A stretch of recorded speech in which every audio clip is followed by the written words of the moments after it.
Walter Crowley lay motionless in his leather chair, eyes closed but mind razor-sharp, watching through barely parted lids as the child approached. The $10,000 in cash deliberately placed on the mahogany side table gleamed in the afternoon light streaming through the library's tall windows. 9-year-old Sophie Matthews moved closer, her worn sneakers silent on the Persian rug. Walter tensed, ready to catch her red-handed. This was his test, his way of knowing who could be trusted in his empty mansion. But the girl's small hands bypassed the money entirely. Instead, she placed delicate fingers on his wrist, counting under her breath. 72 beats. Then her hand moved to his chest. 15 breaths per minute. Steady. The precise medical assessment jolted Walter's memory back 45 years. A young nurse in West Virginia, counting exactly this way, saving his life. "Grandma Dot taught me," Sophie whispered. "Before she died." Walter's heart nearly stopped. "Dorothy, before we continue, please leave a like and let me know which city you're watching from. Now, let's get back to the story." The Crowley mansion stood like a forgotten monument in Richmond's old money suburbs, its weathered wooden frame dwarfed by ancient oak trees that had witnessed 3 generations of triumph and sorrow.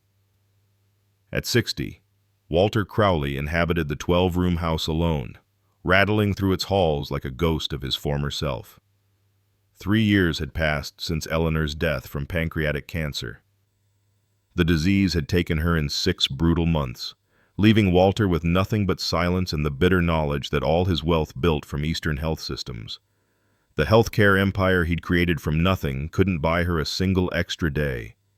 His sons, Thomas and Michael, had descended like vultures during the funeral, more interested in their inheritance than their father's grief. Their monthly calls had dwindled to quarterly emails, then nothing at all after Walter refused to discuss his will.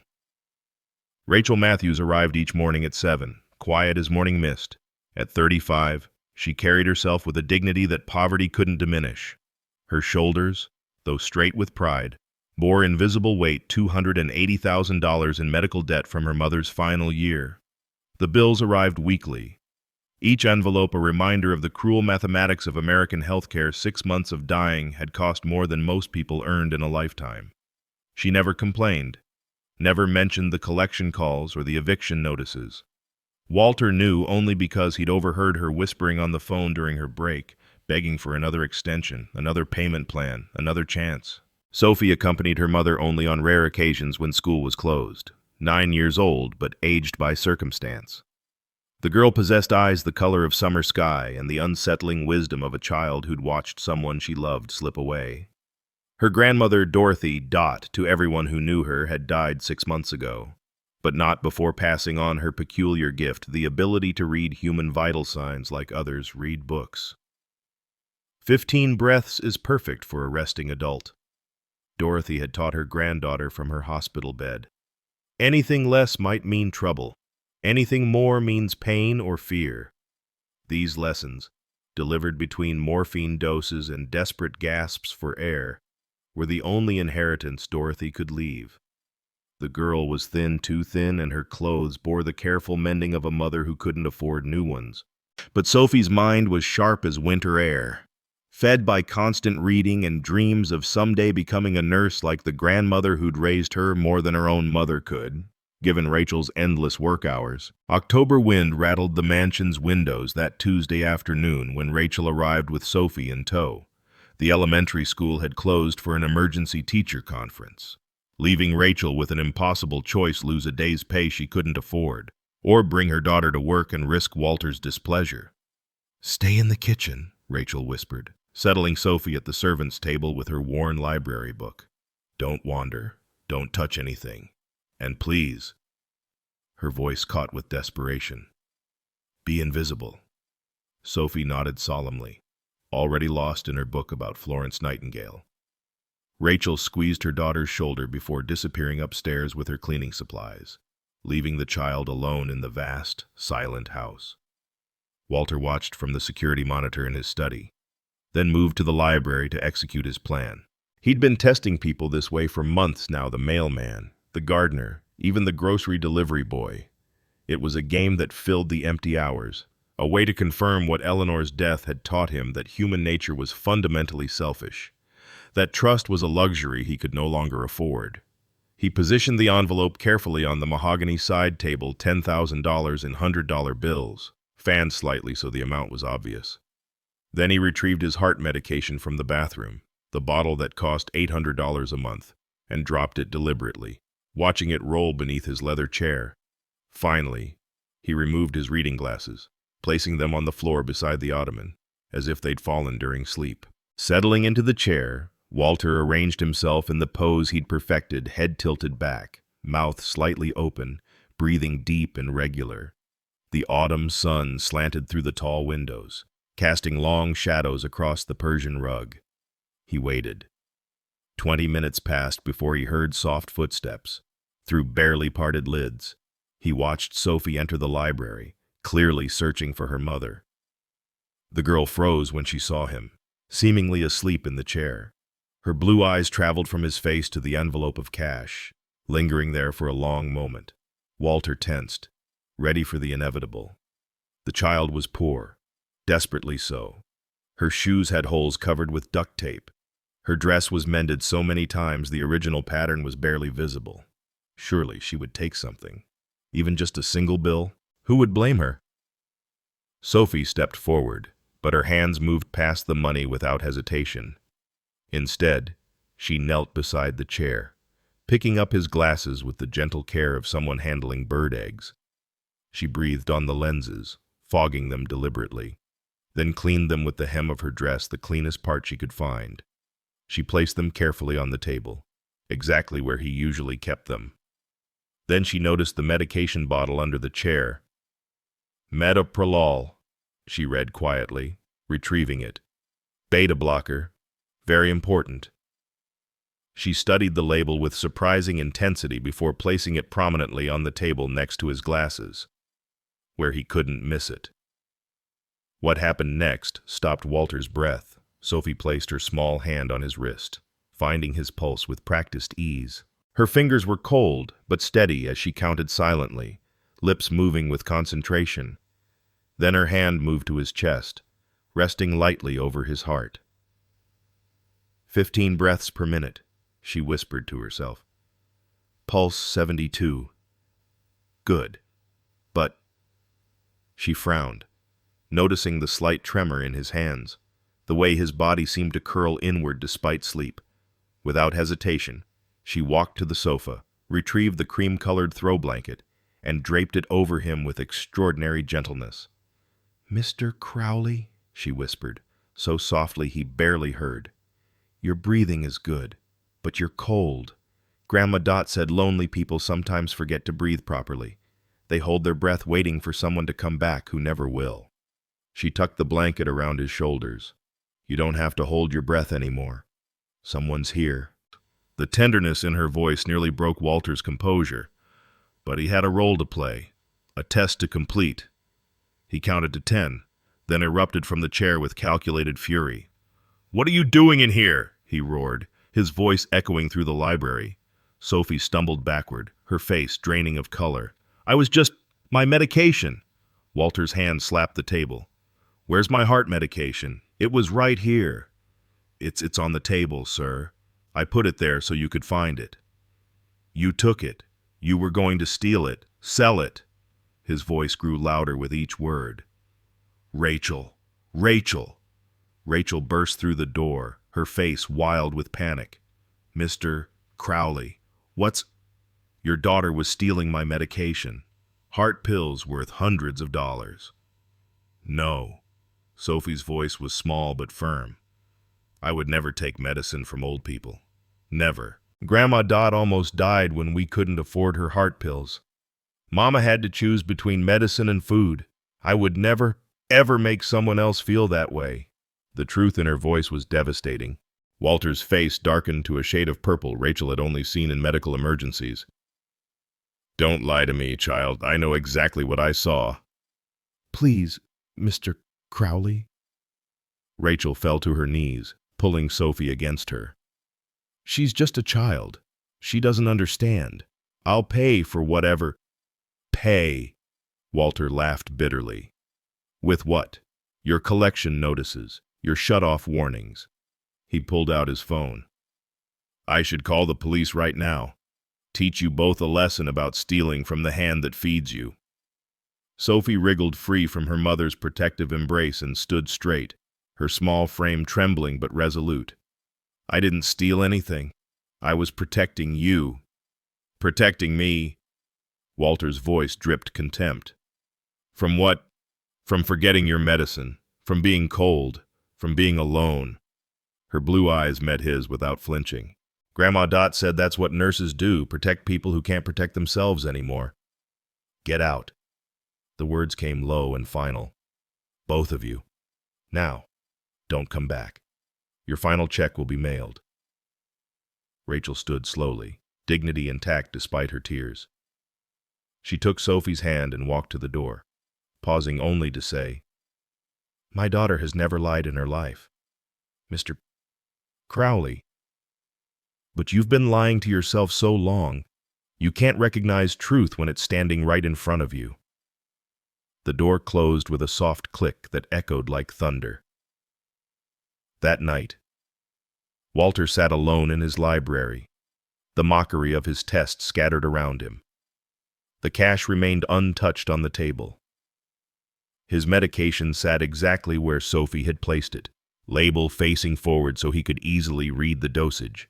His glasses, cleaned with a child's careful attention, reflected the dying fire. He reached into his jacket pocket and pulled out the missing medication bottle, the duplicate he'd hidden there to complete his cruel charade. 2 bottles of the same pills, one hidden to trap a child, one placed carefully by that same child to save an old man's life. Sleep was impossible. Walter paced the empty halls, Eleanor's portrait watching from every room with eyes that seemed to ask what he'd become. At 3 a.m, he found himself in his study, pulling up the security footage from that afternoon. He watched Sophie enter the library, watched her bypass $10,000 without a moment's hesitation. He zoomed in on her face as she cleaned his glasses, saw the concentration as she read his medication label, the genuine concern as she checked his vital signs.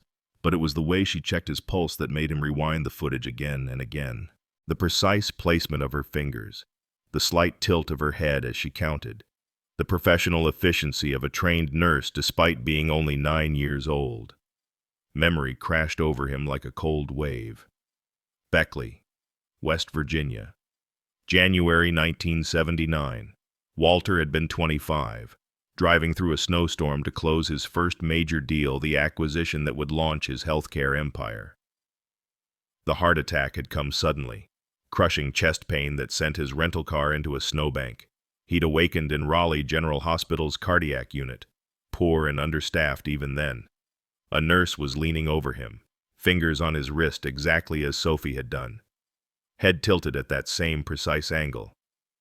"Welcome back to the living," she'd said, her voice carrying the soft Appalachian accent. "I'm Dorothy, but everyone calls me Dot." She'd been maybe 30 then, with kind eyes and steady hands that had somehow kept him alive during 3 critical days when his heart kept stopping. She'd stayed past her shifts, sleeping in the chair beside his bed, manually monitoring his vitals when the ancient equipment failed. "You're going to make it," she'd told him on the 3rd night, when his heart had stabilized. "You've got important things to do with your life. I can always tell the ones who do." "How?" he'd asked. "Because they fight, even unconscious. They fight to stay." She'd adjusted his blanket with maternal care. "Just promise me something. Anything. When you make it big, and you will remember that the scariest thing isn't dying. It's dying alone with no one counting your breaths, no one holding your hand. Don't let that happen to you. And don't let it happen to others," he'd promised. Sworn on his mother's grave he'd come back to thank her, to repay her. But the deal had gone through. Then another, then another. Eastern Health Systems had grown from 1 clinic to 50 hospitals. He'd married Eleanor, had 2 sons, built an empire on the foundation of that second chance Dorothy had given him. He'd never gone back. Walter's hands shook as he opened his laptop at 4 a.m. and typed in the name of a private investigator he'd used for corporate matters. By dawn, $5,000 had bought him priority service. The report came back by noon the next day. Rachel Matthews, maiden name Henderson, mother Dorothy Marie Matthews, nicknamed Dot, former registered nurse at Raleigh General Hospital, Beckley, West Virginia, from 1975 to 1998, retired early due to rheumatoid arthritis, died 6 months ago from congestive heart failure, leaving behind massive medical debt despite Medicare. Walter stared at the attached photo, Dorothy in her nursing uniform, circa 1980, the same kind eyes, the same steady presence, just a year after she'd saved his life. The investigator had been thorough. Dorothy had married Robert Matthews in 1982, had Rachel in 1990. Robert had died in a construction accident when Rachel was 10. Dorothy had raised her daughter alone, working double shifts until her hands became too arthritic to insert IVs. She'd never remarried, never complained, never stopped caring for others, even when she could barely care for herself. There was a newspaper clipping from 1995 carefully preserved in Dorothy's effects. Local boy makes good, Walter Crowley acquires Eastern Health Systems. Dorothy had written in the margin in her careful script, "The fighter from room 302. I knew he'd change the world." She'd known who he'd become. She'd followed his success. She'd never reached out, never asked for anything, never tried to claim credit for saving the life that built a healthcare empire. The final document was Dorothy's death certificate. Cause of death, congestive heart failure. Place of death, home. She'd died in her own bed because she couldn't afford another hospital stay, even though the man whose life she'd saved owned 50 of them. Walter's vision blurred. The security footage still played on loop, Sophie covering him with a blanket, checking his pulse with her grandmother's hands, protecting him with her grandmother's heart. He'd tested a child's honesty and discovered his own lifetime of broken promises. He'd accused her of theft while he'd stolen 45 years of gratitude from the woman who'd given him everything. The medication bottles sat before him like accusations, one real, one fake, both pointing to the same truth: the only thief in that library had been him. Walter stood outside the Riverbend Apartments at 7 the next morning, his Mercedes looking obscene among the rusted cars and overflowing dumpsters. The complex squatted like a wound on the edge of Richmond's forgotten district, where the city had given up pretending to care. Broken windows were patched with cardboard, and the smell of mold competed with something worse: the scent of dreams rotting in place. He climbed 3 flights of stairs, each step groaning under his weight, paint peeling from the walls like diseased skin. Apartment 3B had an eviction notice taped to the door, dated for the end of the week. Through the thin walls, he could hear Rachel's voice, tight with forced cheerfulness. "It's an adventure, Sophie. We'll find somewhere better. But my books, we'll take them all, every single one, I promise." Walter knocked, and the voices stopped. After a long moment, Rachel opened the door a crack, her face hardening when she saw him. "Come to make sure we're really leaving. May I come in?" "Why?" "So you can judge how we live. Call child services. Please. I need to tell you something about Dorothy." Rachel's face went still. She opened the door wider, revealing the sparse apartment behind her.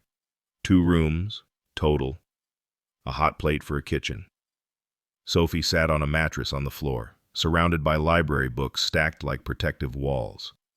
Walter entered, having to duck under a water stain that had buckled the ceiling. The apartment was painfully clean, every surface scrubbed to fight back the decay that pressed in from all sides. Dorothy's nursing photo hung on the wall, surrounded by Sophie's hand-drawn pictures of hearts with medical annotations. "Mr. Crowley." Sophie's voice was uncertain, hopeful despite everything. Walter pulled out a chair held together with duct tape and sat down, putting himself at Sophie's eye level. "I owe you both an apology, and a story." He told them everything. The snowstorm in 1979, the heart attack, Dorothy's 3-day vigil, her gentle hands and steady presence, his promise to return, to thank her, his failure. She saved my life, he said, voice breaking. And I never came back. Built my empire on the second chance she gave me and never once looked back to thank her. Rachel sank onto the mattress beside Sophie. She kept a newspaper clipping about you. From 1995, when you bought Eastern Health Systems. I know. The investigator found it. Investigator? Rachel's voice sharpened. I had to know for certain. Had to understand how I could have been so blind. He pulled out the report, showing them Dorothy's photo from 1980. She knew who I'd become. Never reached out, never asked for anything. She wouldn't, Sophie said quietly. Grandma said real kindness doesn't keep receipts. Walter's throat closed. He forced words through. The medical debt, Dorothy's bills, I want to pay them. All of them. No. Rachel stood, pride flaring. We don't need your guilt money. It's not guilt money. It's a 45-year-old debt with interest. Mom, Sophie tugged at Rachel's sleeve. Grandma Dot always said pride is expensive when you're poor. Rachel looked at her daughter, wise beyond her years, carrying her grandmother's spirit in her small body. What do you think, baby? Sophie considered Walter with those startling blue eyes. I think Grandma would say that circles need to close. That's what she said when she was dying, that everything comes back around. And the only question is whether it comes back with love or with anger.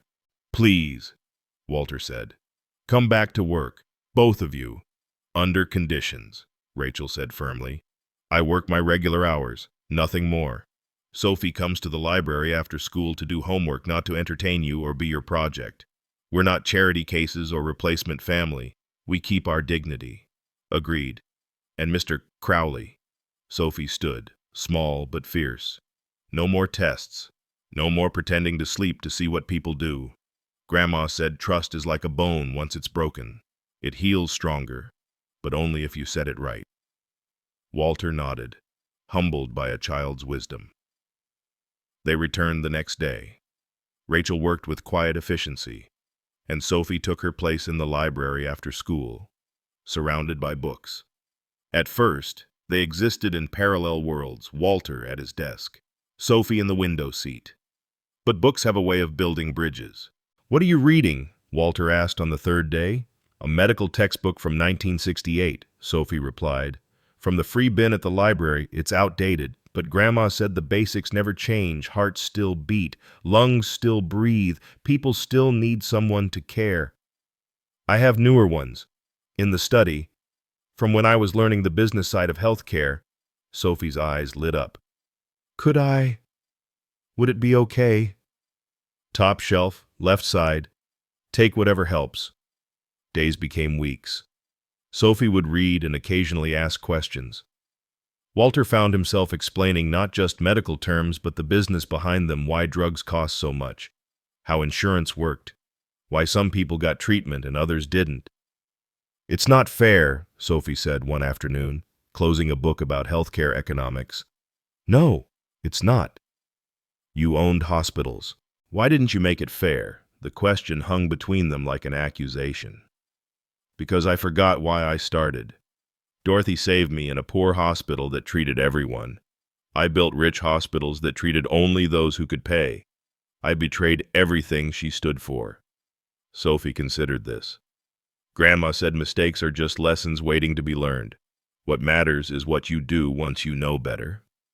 Their conversations deepened. Walter taught her about business, about mathematics, about the classical books lining his shelves. Sophie taught him things Dorothy had passed down: how to read pain in someone's posture, how to hear fear in their breathing, how to offer comfort with presence alone. Why do you count breaths? Walter asked one day. Because it connects you, Sophie explained. When you count someone's breathing, you breathe with them. You join their rhythm. Grandma said that's what caring really is, joining someone else's rhythm instead of forcing them into yours. Rachel watched this unlikely friendship develop with wary eyes. She'd seen too much disappointment to trust easily, but something was shifting in Walter.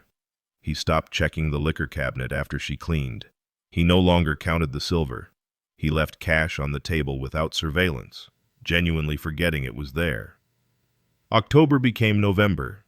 The library sessions had evolved into something neither expected: a grandfather teaching business to a child who responded with lessons about humanity. Sophie had moved from the window seat to a chair near Walter's desk, her homework spread between them. "Mr. Crowley," she said one Thursday afternoon, "your breathing is different today." Walter looked up from his papers. "What do you mean?" "It's catching sometimes. Like you're holding it." She stood, walked over, and without asking permission, placed her hand on his wrist. "Pulse is irregular too. When did you last take your medication?" "This morning." "All of it, the beta blocker and the ACE inhibitor." Walter realized with shock that he'd forgotten the second pill. Sophie knew his medication regime better than he did. "I might have missed one." "You should take it now. And maybe we should call Dr. Harrison." "I'm fine, Sophie." But she was already reaching for the phone, her small fingers steady as she dialed the number she'd memorized from his medical cards. "Hello, Dr. Harrison's office. This is Sophie Matthews, calling for Mr. Walter Crowley. He's showing signs of arrhythmia and needs to be seen today." Walter watched in amazement as this 9-year-old navigated the medical system with the confidence of a professional. Within minutes, she'd secured an appointment for that afternoon. "How did you—" "I listened when you were on calls with them, learned how to speak their language. Grandma said half of getting help is knowing how to ask for it." At the appointment, Dr. Harrison confirmed Sophie's observation: Walter's medication needed adjustment. "You're lucky to have such an attentive granddaughter," the doctor said. Neither Walter nor Sophie corrected him. 2 weeks before Thanksgiving, everything changed. Walter was in the library with Sophie when the chest pain started, not the sharp agony of a full heart attack, but the pressing weight that preceded it. He tried to hide it, but Sophie was watching, always watching with Dorothy's eyes. "Mr. Crowley." Her voice was calm but urgent. She was at his side immediately, fingers on his pulse. "Tachycardia? Are you having chest pain?" He nodded, unable to speak through the pressure. Sophie didn't panic. She pulled out his nitroglycerin tablets, placed one under his tongue, then called 911 with the clinical precision of someone triple her age. "This is Sophie Matthews at 4257 River Road. I have a 60-year-old male. History of cardiac disease. Currently experiencing chest pain with tachycardia. He's conscious and has taken 1 sublingual nitroglycerin. We need an ambulance immediately." She stayed on the line, answering questions while monitoring Walter's pulse. When he started to slump, she guided him to the floor, loosened his tie, elevated his feet on a stack of books. Rachel rushed in, drawn by the commotion, but Sophie never lost focus. "Mom, get the aspirin from the bathroom. The ambulance is 4 minutes out." The paramedics found Walter stable, Sophie still counting his respirations, her small hand holding his large one. "I'm going with him," she announced. "Family only," one paramedic said. "She's my granddaughter." Walter gasped. The lie came so easily it felt like truth. In the ambulance, Sophie provided Walter's complete medical history from memory medications, dosages, previous episodes, allergies. The paramedic looked at Rachel, who had followed in her car. "You've got quite a kid. She gets it from her grandmother." Walter spent 2 days in the hospital. Sophie and Rachel took shifts staying with him. Sophie reading aloud from the book she'd brought, Rachel making sure he ate the bland hospital food. On the second night, Walter woke to find Sophie asleep in the chair beside his bed, his medical chart in her lap where she'd been studying it. He was discharged the day before Thanksgiving with new medications and strict orders for rest. Harold, his lawyer, had visited to handle some urgent business and mentioned calling Walter's sons. "Don't," Walter said. "They're your family. They should know." "Family is who shows up," Walter replied, looking at Sophie reorganizing his medications by time of day. My sons will come when I'm dying, hoping to inherit. This child came when I was living, hoping to help. But Harold had already made the calls. Thomas arrived first, all-expensive suit and calculated concern. Dad, you look terrible. Thanks for the observation. Michael came an hour later, slightly less polished but equally transparent in his motivations. We should discuss your care plan. Maybe it's time for assisted living. I have all the assistance I need. And both sons noticed Rachel and Sophie immediately, their eyes narrowing with suspicion. Who are they? Thomas demanded. Rachel is my housekeeper. Sophie is her daughter. And they're here, why? Because they were here, Walter said simply. Where were you? We have lives, Dad. Responsibilities. So do they. Yet they stayed. Thomas pulled Walter aside. Dad, you need to be careful. A vulnerable older man. A woman with massive debts, it's a classic situation. Classic, Walter agreed. A classic case of actual caring versus inherited entitlement. The confrontation escalated. Michael accused Rachel of manipulation. Thomas threatened legal action. Sophie watched it all with wise eyes, saying nothing until Thomas grabbed her mother's arm. Don't touch her. Sophie's voice was quiet but fierce. And don't talk about Mr. Walter like he's already dead. He's not your inheritance. He's a person. Listen, you little... Thomas, Walter's voice cut like ice. You've said enough. Both of you. Leave. Dad, we're trying to protect you. From what? From a child who saved my life. From people who see me as human rather than a bank account. He moved to stand beside Rachel and Sophie. You want to protect my assets. They want to protect me. There's a difference.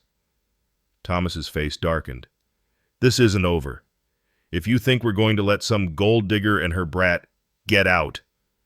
Walter's voice was deadly quiet. Now. After they left, Walter slumped in his chair, exhausted. Sophie brought him water and his evening medications.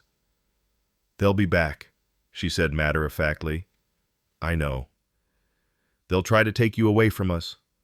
Walter looked at this small, fierce child who had somehow become the guardian of his heart. Let them try. But even as he said it, Walter knew his sons wouldn't give up easily. They had lawyers, resources, and the ruthlessness he'd taught them. The battle for his life, not his money, but his actual life, and whom he chose to share it with, was just beginning. That night, Walter called Harold. I need to make some changes to my will. Your sons won't like it. My sons haven't liked anything I've done since Eleanor died, but this isn't about them. He looked through the doorway to where Sophie was helping Rachel prepare dinner, their gentle laughter filling the empty house with warmth. It's about promises. Old ones I failed to keep, and new ones I intend to honor. What kind of changes? The kind that honor kindness over kinship, the kind Dorothy would have understood. As he hung up, Walter realized the truth Sophie had spoken weeks ago. Circles did need to close. Dorothy had saved him in 1979, and now her granddaughter was saving him again, not just from heart disease, but from the heartlessness that wealth without wisdom brings. The next morning, Sophie found him in the library, looking at Dorothy's photograph from the investigator's report. She's with us, you know, Sophie said quietly. In the way I check your pulse. In the way Mom refuses to give up. In the way you're learning to trust again. Walter pulled her into a gentle hug, this child who carried her grandmother's healing hands. How did you get so wise?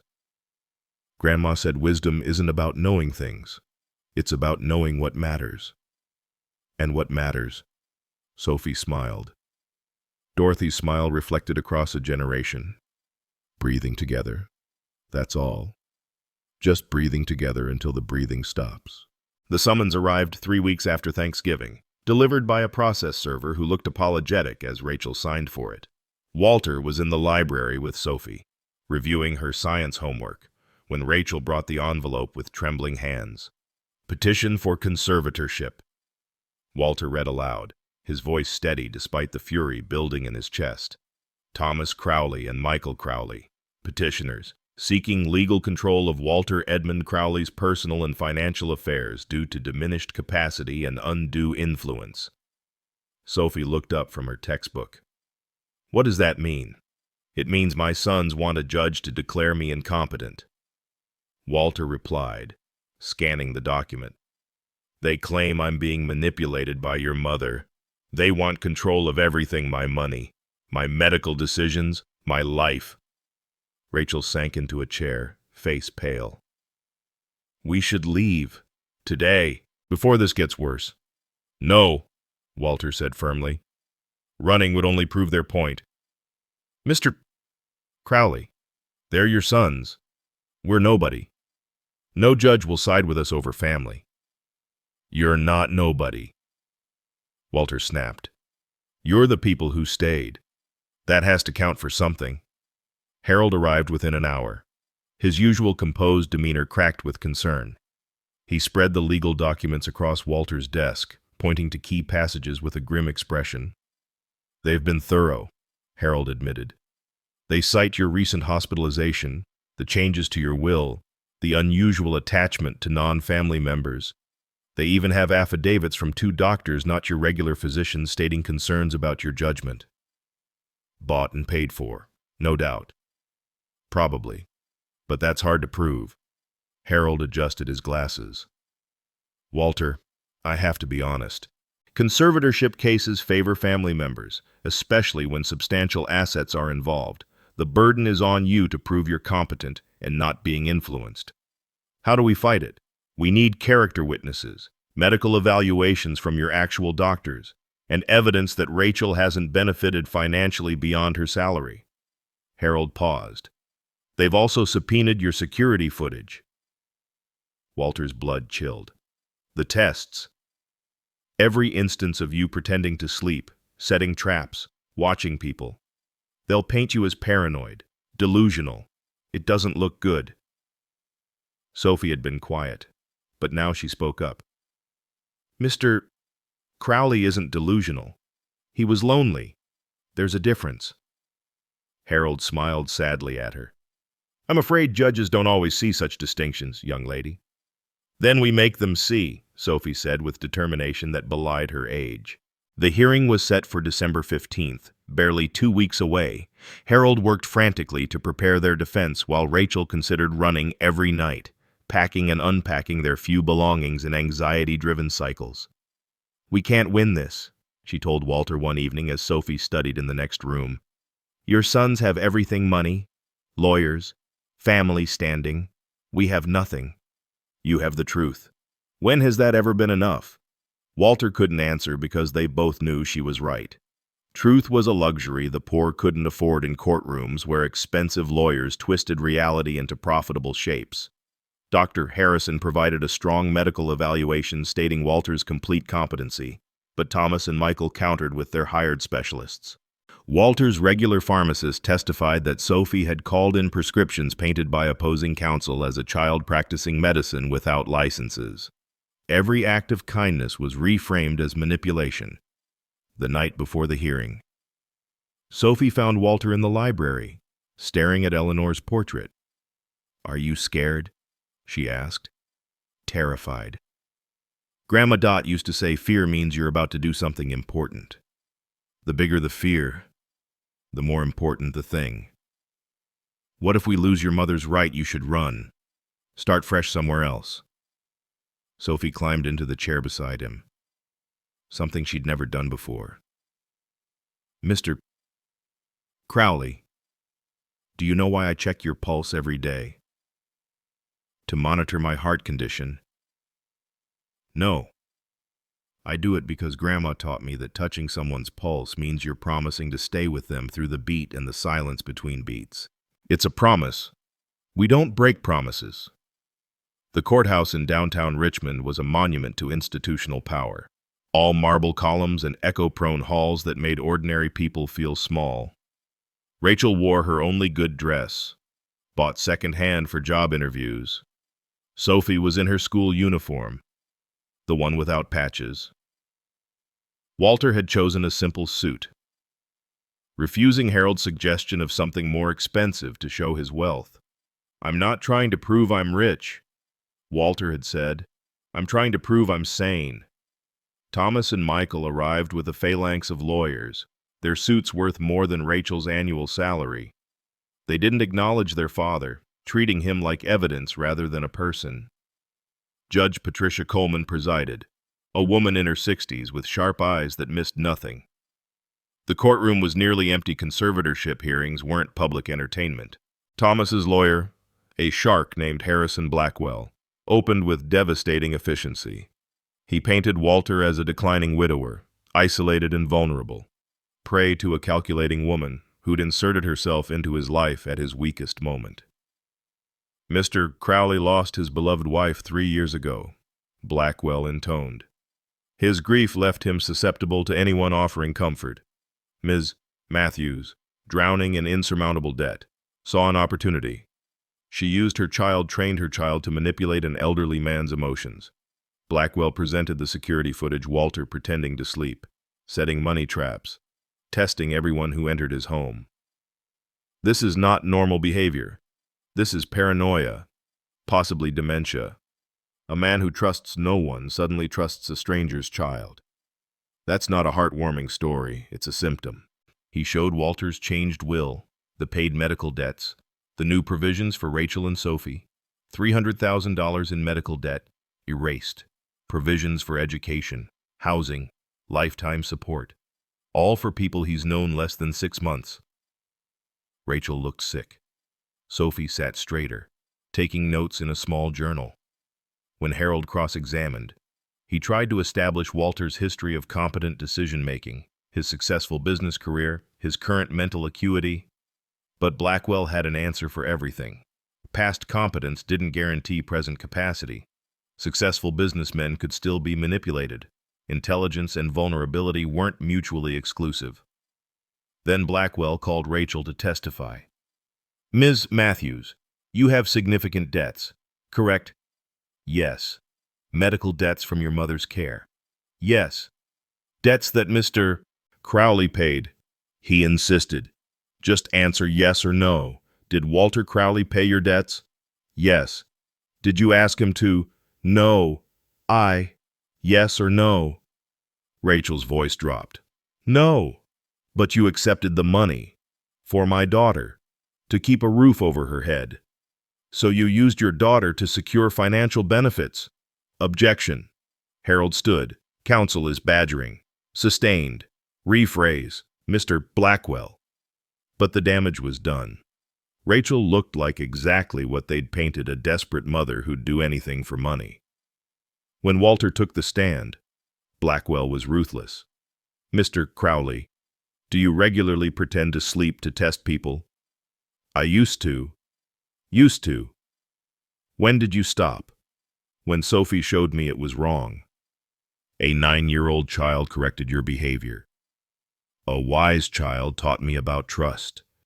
"Do you see how that might concern your sons, that you're taking life advice from a 4th grader?" Walter's temper flared. "I'd rather take advice from an honest child than from sons who only call when they need money." "So you admit to estrangement from your family." "They estranged themselves when their mother died. All they wanted was their inheritance. And Ms. Matthews doesn't want inheritance. She's never asked for anything. Except she accepted $300,000. That was my debt to her mother, not to her." Blackwell pounced. "Her deceased mother. How convenient. A debt that can't be verified to a person who can't testify." The examination continued, each question designed to make Walter look foolish, manipulated, incompetent. By the time he left the stand, Walter felt demolished. Judge Coleman called a recess. In the hallway, Harold pulled Walter aside. "It's not going well. We need something more. Something that shows you're making rational decisions based on real relationships, not manipulation." "Let me testify," Sophie said. "You're a child. They won't. The judge can allow it at her discretion." Harold interrupted, hope flickering. If Sophie's willing, I'm willing. When court reconvened, Harold made the request. Blackwell objected vehemently, but Judge Coleman was curious. I'll allow it, but keep it brief. Sophie walked to the witness stand with her journal, looking impossibly small in the formal chair. The bailiff had to adjust the microphone down to her level. State your name for the record. Sophie Ann Matthews. Judge Coleman's voice was gentle. Sophie, do you understand what it means to tell the truth? Yes, ma'am. It means saying what really happened, even if people don't want to hear it. Very good. Proceed. Mr. Benson. Harold approached carefully. Sophie, how did you meet Mr. Crowley? Mom brought me to work when school was closed. I was supposed to stay in the kitchen, but I went looking for her. And what happened? Sophie opened her journal, pages filled with careful handwriting and medical notations. I found Mr. Crowley in his library. He looked like he was sleeping, but his breathing was wrong, too controlled. Grandma Dot taught me the difference between real sleep and pretend sleep. How could you tell? Real sleep breathing comes from the belly. Pretend sleep comes from the chest. Also, his eyelids were fluttering. In real REM sleep, the eyes move but the lids don't flutter. Judge Coleman leaned forward, interested despite herself. What did you do? Harold continued. I checked his pulse and respirations. Grandma taught me to do that for elderly patients, elderly people, to make sure they're okay. Then what? I covered him with a blanket because he was shivering, not from cold, but from loneliness. Grandma said lonely shivering looks different from cold shivering. Blackwell objected. This is hearsay and medical speculation from a child. It's her direct observation, Judge Coleman ruled. Continue. Sophie held up her journal. I've been keeping records since that first day. Every day I work with Mr. Crowley. I write down his vital signs, his medications, his mood. See? She showed pages of detailed notes. November 15th. Pulse 68 respirations. 14. Took both medications on schedule. Mood improved after discussing Chapter 4 of David Copperfield. November 16th, pulse 72 respirations. 16 slight hand tremor suggesting medication adjustment needed, called Dr. Harrison. Why do you keep these records? Harold asked. Because that's what you do for family. You pay attention. You notice things. You care about the small changes that mean big problems. Sophie looked directly at Thomas and Michael. Mr. Crowley's sons never noticed he'd stopped taking his ACE inhibitor. They never noticed his breathing changes when he's anxious. They never noticed he only pretends to sleep because he's afraid of dying alone like Mrs. Eleanor did. The courtroom was silent. Sophie, Harold said gently, has your mother ever asked you to be nice to Mr. Crowley for money? No. She tried to leave 3 times. Said we were causing trouble. I made her stay. Why? Because Mr. Crowley needs us. Not his money, he needs us. And we need him too. Not his money either. We need... Sophie struggled for words. We need the belonging. The 3 of us. We're like a puzzle where the pieces got separated. But we fit now. Blackwell rose for cross-examination, but Judge Coleman waved him down. I have a question for you. Sophie, you said your grandmother taught you medical observation. Was she a nurse? Yes, ma'am, Dorothy Matthews, but everyone called her Dot. She worked at Raleigh General in Beckley, West Virginia, when, from 1975 to 1998. Judge Coleman made a note. Mr. Blackwell, you may cross. But Blackwell, seeing the judge's interest, kept it brief. Sophie, do you understand that Mr. Crowley is wealthy? Yes. Do you understand he's given your mother money? To pay Grandma's medical bills. Grandma saved his life in 1979. He owed her. He's just paying back.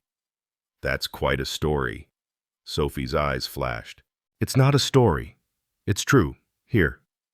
She pulled out a yellowed newspaper clipping, carefully preserved in plastic. Grandma kept this. Walter Crowley acquires Eastern Health Systems, 1995. She wrote on it, "The fighter from room 302. I knew he'd change the world." She held up another document. This is from the hospital records, January 1979. Walter Crowley, admitted with cardiac arrest, attending Nurse D. Matthews, 3-day critical care, successful recovery. Grandma saved his life and never asked for anything back. Judge Coleman reached for the documents, studying them carefully. Walter stood suddenly, against Harold's whispered protests. "Your Honor, may I speak?" "Mr. Crowley, you've already testified. Please, this is important." Judge Coleman nodded. Walter turned to face his sons. "Thomas, Michael, I failed you. I taught you that money was power, that wealth was worth, that inheritance was love. I was wrong. Your mother tried to tell me, but I was too busy building an empire to listen." His voice broke. "I built hospitals that heal bodies but can't afford souls. I created a healthcare system that would have let Dorothy die because she couldn't pay, even though she saved my life when I couldn't pay." He turned to the judge. "I'm not being manipulated. I'm being taught. This child, this woman, they're teaching me what Dorothy tried to teach me 45 years ago. That the measure of a life isn't in the money you leave behind, but in the moments you spend holding someone's hand while they breathe." He looked at Rachel and Sophie. "I'm not giving them money because they manipulated me. I'm giving them security because they gave me something worth more. They gave me the chance to keep a promise I made to a dying nurse who saved my life. They gave me a family that counts my breaths, not because they're waiting for them to stop, but because they want them to continue." The courtroom was silent except for the court reporter's keys. Judge Coleman spoke carefully. "This is a complex case. I see evidence of unusual behavior from Mr. Crowley, but I also see evidence of genuine relationship and historical debt. I'm going to order a full evaluation." The doors burst open. "Doctor," Harrison rushed in, face flushed. "Your Honor, I apologize, but this is urgent. I need to speak about my patient, Walter Crowley." "Doctor, this is highly irregular." "Your Honor, I've just reviewed Sophie Matthews' medical journal for Mr. Crowley. This child has been tracking symptoms I missed. She identified a medication interaction that could have been fatal. She's saved his life at least twice through observation and intervention." He held up Sophie's journal. "This is better record keeping than most of my nurses provide. If Mr. Crowley is under anyone's influence, it's the influence of a child who's keeping him alive through exceptional care and attention." Judge Coleman took the journal, paging through months of detailed observations. Finally, she looked up. "I've heard enough." Judge Coleman's gavel came down with finality. "After reviewing all evidence and testimony, I find no grounds for conservatorship. Mr. Walter Crowley appears to be of sound mind, making deliberate choices based on genuine relationships and historical obligations. The petition is denied." The words should have brought relief, but Walter felt only a crushing pressure in his chest. The room tilted, sounds became distant, and his left arm erupted in fire that raced toward his heart.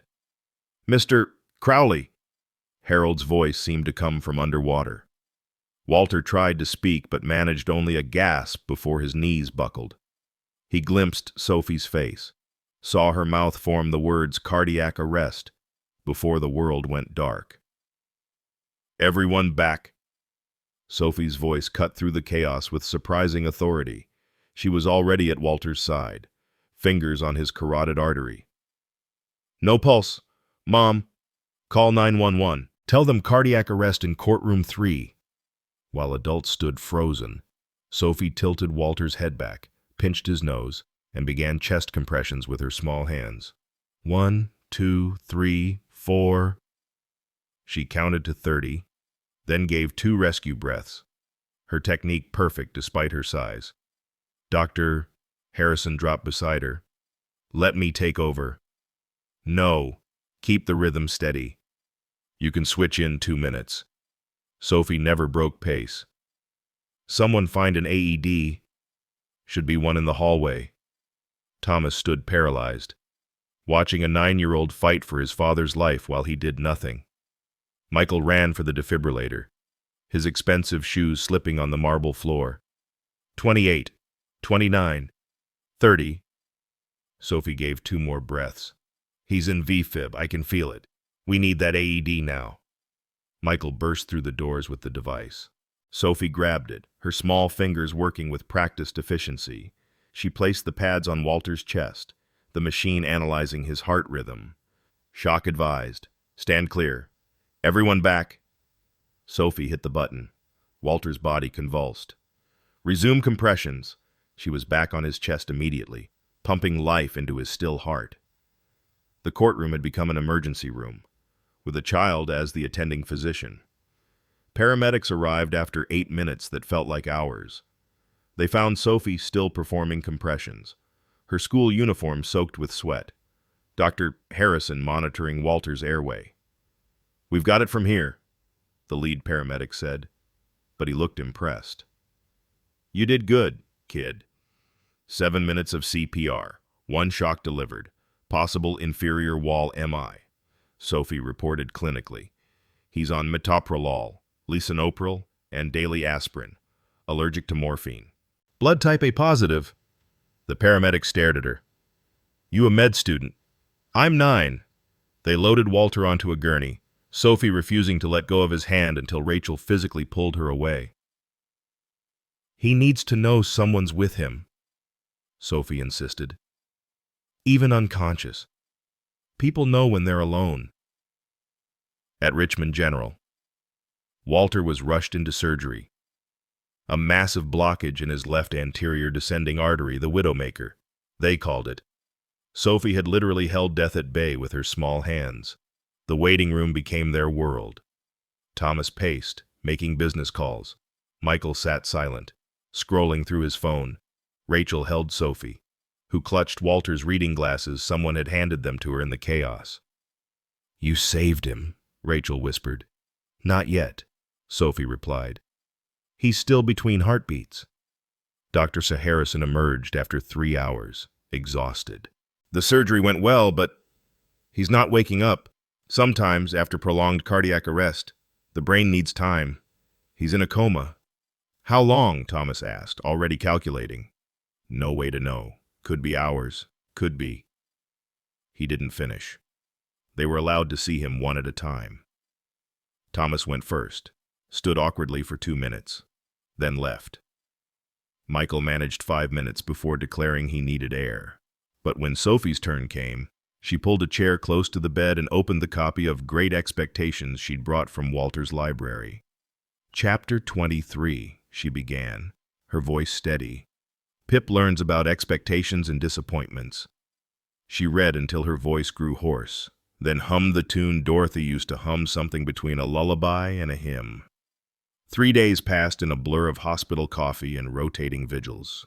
Thomas left for urgent meetings on day 2. Michael lasted until day 3 before declaring he'd return when there was news. Only Rachel and Sophie remained, taking turns reading, talking to Walter's still form, refusing to give up. On the morning of day 4, Harold arrived with a document that made Rachel's hands shake. It's Walter's living will, he explained reluctantly. He updated it after Eleanor died. It states that if he's comatose for more than 5 days without improvement, no extraordinary measures should be taken. What does that mean? Sophie asked, though her eyes said she already knew. It means if he doesn't wake up by tomorrow, we're supposed to let him go. Thomas and Michael returned within hours of Harold's call, their presence suddenly constant now that ending life support meant inheritance could proceed. It's what he wanted, Thomas said, trying to sound mournful. We should honor his wishes. It's been 4 days, Michael added. The doctors say there's minimal brain activity. Minimal isn't none, Sophie said fiercely. And it hasn't been 5 days yet. What difference will 1 more day make? Thomas's mask slipped, showing irritation. He's gone. We need to accept it. He's not gone. Sophie stood, small fists clenched. I can feel his heartbeat. It's different from a dying heartbeat.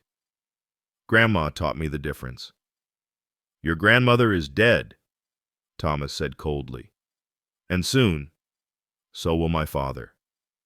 Stop filling everyone with false hope. Sophie turned to the ethics committee doctor who'd been called to consult. Please, just one more day. That's what his will says, 5 days. We owe him the full 5 days. The doctor looked uncomfortable. Technically, the healthcare proxy makes the decision. Ms. Matthews. Rachel looked at Walter, pale and still, machines breathing for him. Then she looked at her daughter, who'd fought so hard to save him. We wait. The full 5 days. He's earned that much. Thomas stormed out. Michael followed, muttering about lawyers.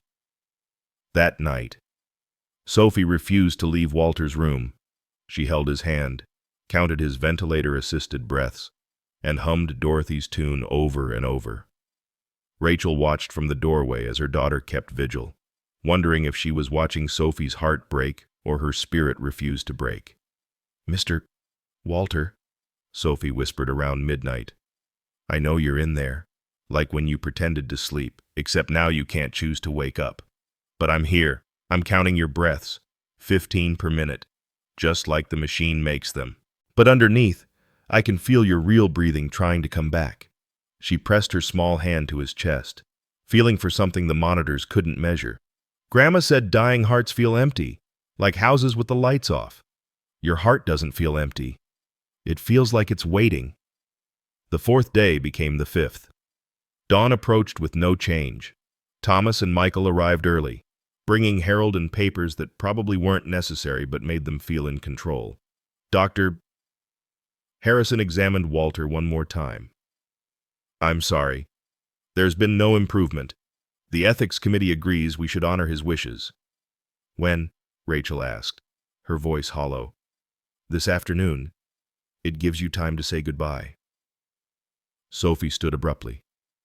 No. Something's wrong. This isn't right. Sophie. Honey. Rachel reached for her. No. Sophie pulled away, grabbing Walter's chart. Look at his medications. Look at what they've been giving him. Dr. Harrison frowned, checking the chart. Standard post-operative protocol. Sedatives to keep him comfortable. Anti-seizure medications as a precaution. The interaction, Sophie interrupted. Grandma's journal mentioned it. Propofol and phenytoin with his specific heart medications can cause prolonged unconsciousness that mimics irreversible coma. She saw it once in 1987. The patient woke up after they stopped the medications, but everyone thought he was gone. That's extremely rare. But possible, Dr. Harrison hesitated. Theoretically. But then test for it. Please. Before you let him die. Test for it. The young resident who'd been observing spoke up. It wouldn't hurt to check. We could adjust his medications. Wait 12 hours. If she's right. She's not right, Thomas snapped. She's a child grasping at straws. But Judge Coleman's words echoed in the room. This child had saved Walter's life twice through observation. Dr. Harrison ordered the tests. The results came back 2 hours later. Elevated drug interactions. Exactly as Sophie had suggested. They adjusted the medications and waited. Sophie never left Walter's side, humming Dorothy's tune like a prayer, her small hand counting heartbeats that machines measured but couldn't understand. The 5th day's dawn crept through the hospital blinds like a hesitant promise. Sophie hadn't moved from Walter's bedside in 6 hours, her small hand still on his chest, feeling for something beyond what the monitors could measure. The medication adjustments had been made 10 hours ago, but nothing had changed. Even Dr. Harrison was beginning to lose hope. Harold entered the room carrying a manila envelope, his face drawn with exhaustion and something else resolution. There's something you all need to know, he announced to the assembled group. Rachel, Sophie, Thomas, and Michael, who'd arrived expecting to oversee the removal of life support. Before you make any final decisions, Walter left instructions. This letter was to be opened only if he became incapacitated. Harold broke the seal that had been notarized 3 weeks prior. He wrote this the day after the confrontation at Rachel's apartment. Thomas scoffed. How convenient! A deathbed manipulation.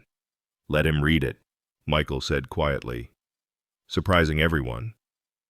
Harold adjusted his glasses and began, If you're reading this, it means I'm unable to speak for myself, which is perhaps fitting since I spent so many years unable to speak the truth. To my sons, Thomas and Michael, I owe you an apology that money can't buy and inheritance can't convey. I taught you that wealth was worth, that power was purpose, that taking was stronger than giving. I was wrong. But this letter isn't about my failures as a father. It's about a debt that compounds daily, a promise I broke that broke me in return, and a child who carries the hands of an angel I failed to thank. In January 1979, a nurse named Dorothy Matthews saved my life. I was nobody then, a young man with big dreams and empty pockets, dying of a heart attack in a West Virginia hospital that had more compassion than supplies. Dorothy stayed with me for 3 days, manually monitoring my vitals when the machines failed, humming a tune that seemed to pull me back from the edge of death itself. She did this not because I could pay, I couldn't, but because she believed every heartbeat deserved a chance to continue. I promised to return and thank her. I never did. That broken promise became the foundation of my empire, because guilt is a powerful motivator. I built Eastern health systems not from gratitude but from shame, creating hospitals where Dorothy herself couldn't have afforded care. I became rich serving only those who could pay, forgetting the nurse who served me when I couldn't. When I discovered that Rachel was Dorothy's daughter and Sophie her granddaughter, I thought I could simply pay the debt, clear the money owed, and clear my conscience. But Sophie showed me something Dorothy tried to teach me 45 years ago. Some debts can't be paid with currency. Sophie has Dorothy's gift, not just medical observation, though she has that in abundance. She has the gift of presence, of counting breaths, not as a countdown to death, but as a celebration of life continuing. She sits with me not for what I'll leave her, but for what we share in the moment stories. Silence, the simple miracle of breathing in companionship. My real fortune isn't in my accounts or my properties. It's in finally understanding what Dorothy meant when she said the scariest thing isn't dying, but dying alone. Sophie and Rachel haven't given me care for my money. They've given me care despite it, around it, transcending it. If I die knowing that Dorothy's gift lives on in Sophie's small hands. If I live, I intend to deserve the second chance Dorothy gave me, and the third chance her granddaughter is fighting to give me now. To Thomas and Michael, I'm not cutting you from the will, but I am adding to it. Rachel and Sophie aren't taking your inheritance. They're teaching us all what inheritance really means, not what we leave behind, but what we pass forward. There's enough money for everyone. The question is whether there's enough love.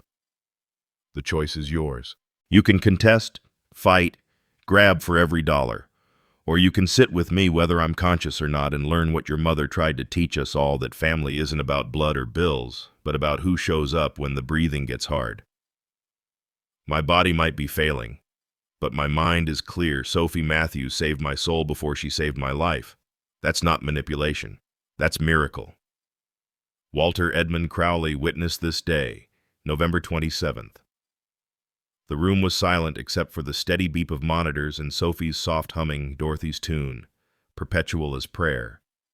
Convenient fiction, Thomas muttered, but his voice lacked conviction. Michael stared at his unconscious father, something shifting in his expression. The tune she's humming. Mom used to hum something similar when we were sick as kids. Rachel spoke quietly. Dorothy learned it from her grandmother, who learned it from hers. She said it was older than memory, a sound that reminds the heart why it beats. Sophie suddenly stopped humming, her hand still on Walter's chest.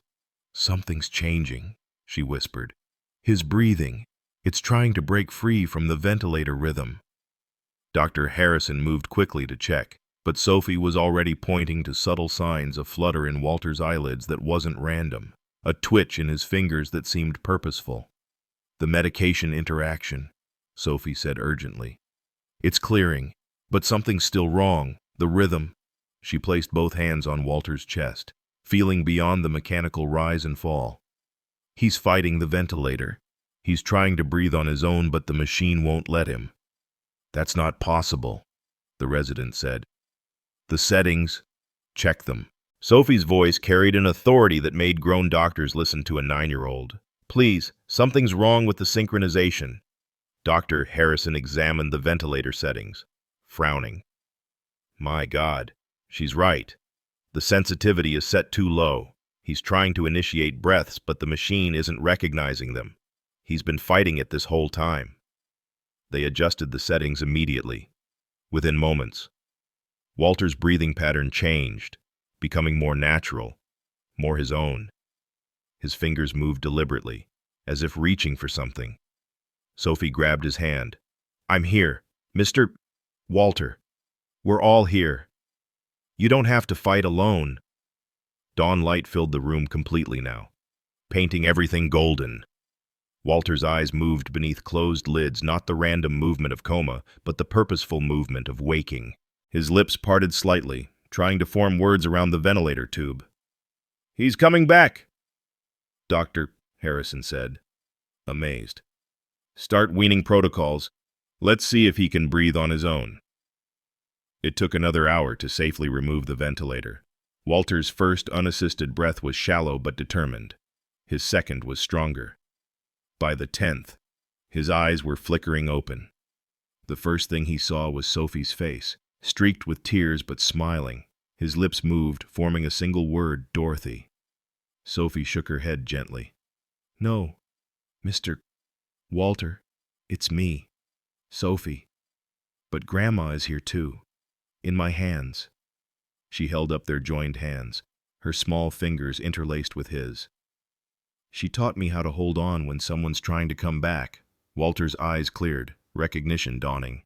He looked around the room at Rachel crying quietly, at Harold smiling with relief, at Michael stepping forward with an expression of wonder, at Thomas hanging back with uncertainty.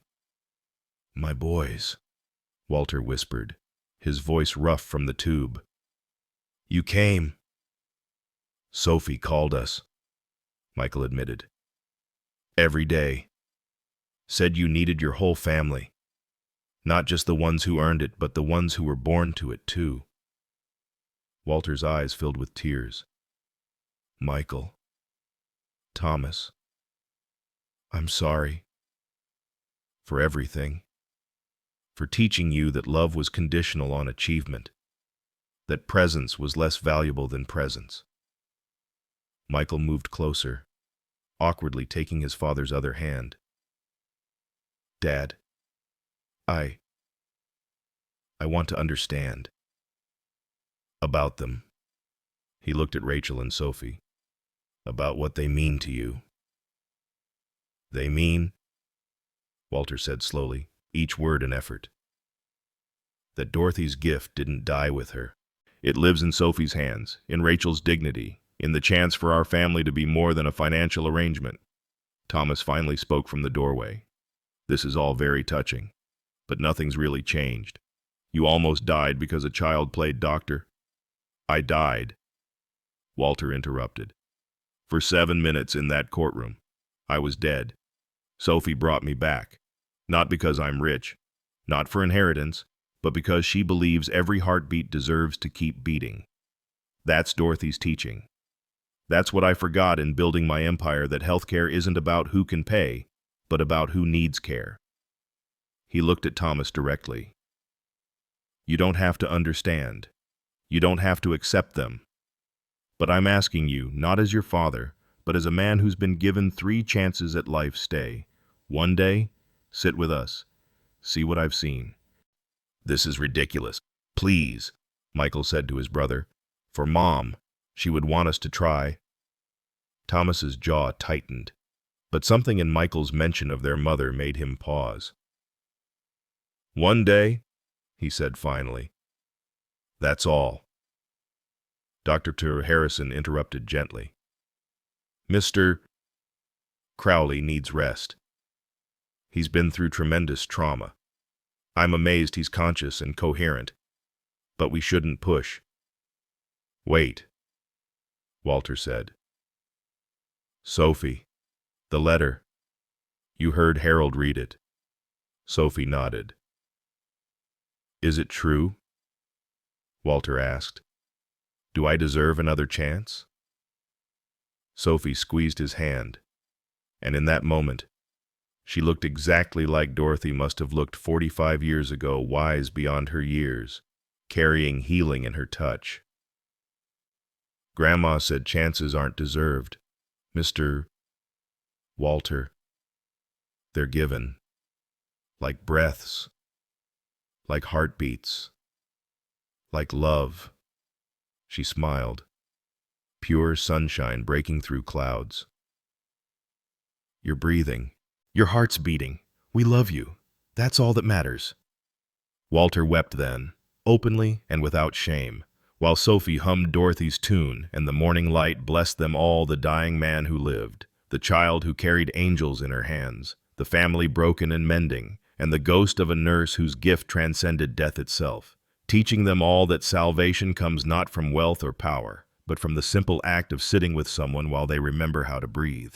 6 months later, spring had transformed the Crowley estate into something unrecognizable from the mausoleum of grief it had been. The ancient oak wore new leaves like green laughter, and beside it, a young sapling stretched toward the sun, its roots already reaching deep into Virginia soil. Walter stood at the library window, watching Sophie arrange medical textbooks on new shelves he'd installed at her height. The room had been transformed from a monument to solitude into a living study space, with Dorothy's nursing photos and commendations framed along one wall, a shrine to service rather than wealth. The foundation papers are ready for your signature, Rachel said from the doorway, holding a thick folder. She'd changed in these months, carrying herself with the confidence of someone who'd found their calling.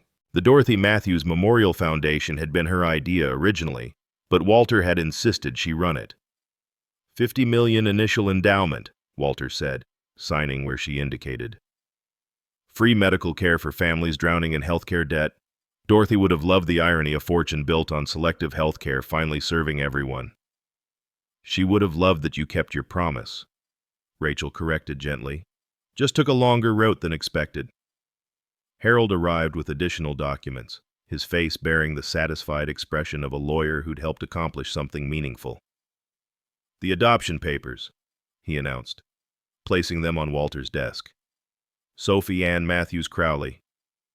Has a nice ring to it. Sophie looked up from her book a medical text about pediatric cardiology that would challenge most college students. Does this mean I can officially call you Grandpa? You've been calling me that for 3 months. Walter laughed. But now it's legal, Sophie said seriously. Legal things matter in families. That's what Thomas says. The mention of his son made Walter smile. Thomas still struggled with the new family dynamic, but he'd started visiting monthly, bringing his own children to meet their new cousin. Michael came weekly, often joining Sophie's study sessions, fascinated by the medical knowledge she absorbed like a sponge. Speaking of Thomas, Rachel said, checking her phone. He and Michael are here for the ceremony. They gathered in the garden as afternoon sun slanted through leaves. The small group, Walter, Rachel, Sophie, Michael, Thomas with his family, Harold, and Dr. Harrison formed a circle around the newly planted oak sapling. This tree, Walter began, his voice strong and clear, represents new growth from old roots. Dorothy planted seeds of kindness 45 years ago. Sophie tends them now.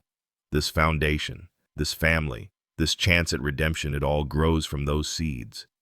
Sophie stepped forward with a small metal box, a time capsule they'd prepared together.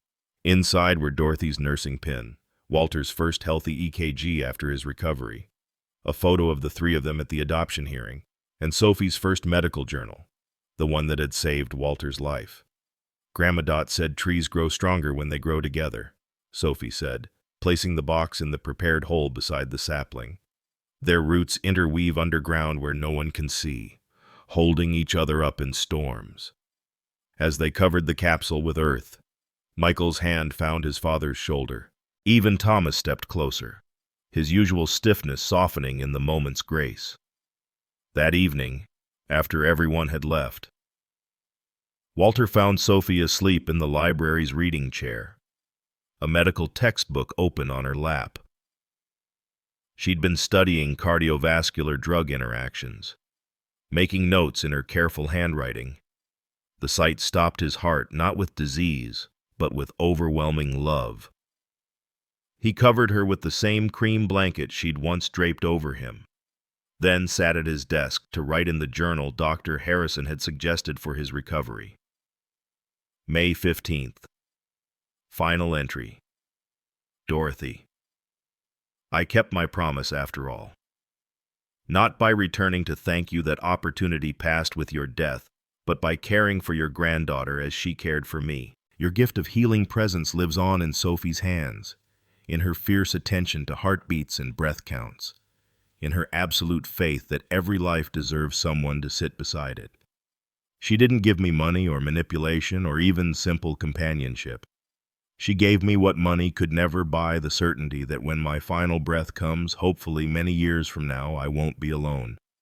Someone will be counting, caring, and holding my hand into whatever comes next. The foundation opened last week. 17 families freed from medical debt so far. Rachel runs it with your same practical compassion. Sophie volunteers on Saturdays, checking vitals and offering comfort. She has your hands, Dorothy. But more than that, she has your heart. My sons are learning what their mother tried to teach, and I failed to model that wealth means nothing without connection, that inheritance isn't about money, but about the love we pass forward. Michael brings his children now. Thomas is trying. The family is healing. This is my last entry because there's nothing left to confess, nothing left to regret. The circles have closed. The promises are kept. The breathing continues. Thank you, Dorothy, for saving me twice, once through your own hands in 1979, and again through Sophie's hands all these years later. Some debts can't be paid. They can only be honored by paying them forward, with gratitude that transcends time. Walter. He closed the journal and walked to the window where twilight was painting the sky purple and gold. In the garden, the new oak sapling stood straight beside its ancient partner, small but strong, roots already deep.